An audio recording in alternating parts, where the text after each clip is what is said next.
ये तसव्वुफ की खास टर्म है। आले तजरीद, आले तफरीद, आले मुशादा, आले मुजाहदा। फरमाया सब में टॉप पे सिद्दीक अकबर। किसी वली की हिम्मत नहीं कि सिद्दीक के आगे कदम रखे।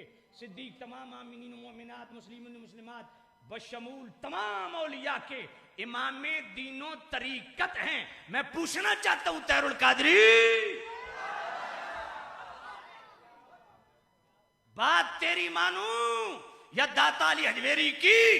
तू कहता है सिद्दीक अकबर जाहिरी खिलाफत खलीफे बिला फसल हैं, ये मौला अली बातनी खलीफे बिला फसल हैं। मैंने कहा बंदे खुदा, मेरे दाता अली अजमेरी फरमाते हैं सबसे बड़ा सूफी सिद्दीक अकबर है, वो तरीकत का इमाम है, सूफिया का इमाम है। मैंने कहा जनाबे वाला सफा का ताल्लुक बातिन से होता है। मैंने कहा तैरुल कादरी तेरा तो हाल ये है, अभी तुझसे दाढ़ी की ताकीक नहीं हो सकी कि इसकी मिकदार कितनी है, दाढ़ी का ताल्लुक जाहिर से। मैंने कहा तू शरीयत के जाहिर से भी ना वाकिफ है, दाता मेरा शरीयत के जाहिर का भी आलिम है। बात